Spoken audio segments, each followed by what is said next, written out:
If you've got a bare patch of earth like this, you don't know what to do with it, try wildflower seeds. They're really easy to grow, they're colourful, some come back year after year after year. They're going to bring in all the pollinating insects and it's absolutely fantastic for wildlife. One of the best times to sow wildflower seeds is in the spring, April, May time. The ground's warming up, the weather's getting warmer, they'll germinate really, really nice and quickly, and some of them will already start flowering this year. Most wildflowers really appreciate a sunny spot, but you can get some mixes that do well in shade, but also they're fantastic in pots and containers.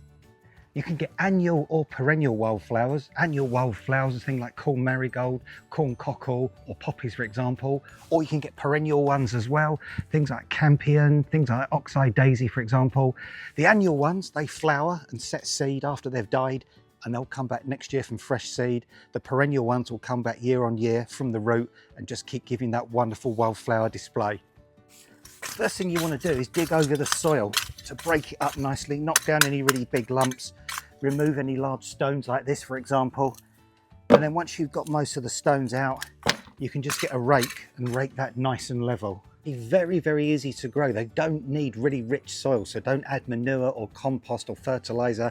The poorer the soil, the better they'll flower. You'll get more flowers and less leaves on poor soil.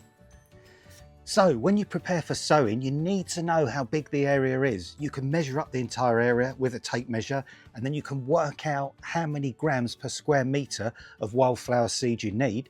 Or alternatively, you can do what I've done here with a few bamboo canes.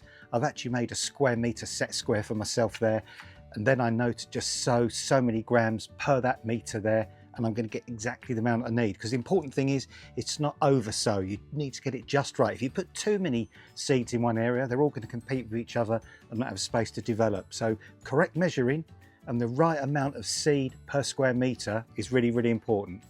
Once you've worked out how much wildflower seed you need, a really good idea is to mix it with dry sand. That way, if you mix the two together, the sand with the seed, mix them together really, really thoroughly. That means it's really easy to sow the seed, especially those fine seeds. And also when you distribute it on the ground, you can actually see where the seeds are going. And that way you're not going to overseed or seed too thickly in certain areas. For large areas, I'd sow the seed backwards and forwards and side to side, and that way you get a really nice natural distribution of seed. But for a smaller area, I just use my meter square there to give me an accurate measurement, and that way you're not going to get too much seed in too small a space. Once you've sown your seed, just tap down the soil with the back of a rake. That way the seed is going to make really nice contact with the soil. If it stays dry for a couple of days, water it with a watering can or a hose pipe, but make sure you use a really fine spray because you don't want to wash all the seed away. Within a week, couple of weeks, you'll start to see the seeds germinate, and by midsummer you'll have a beautiful display of fabulous wildflowers. Now the birds might quite like to eat your wildflower seed, so once you've actually spread and sown the seed, use something to keep the birds away. You can use bird-friendly netting, you can use old net curtains, you can use fleece, or you can just hang some old CDs on a bit of string from bamboo canes.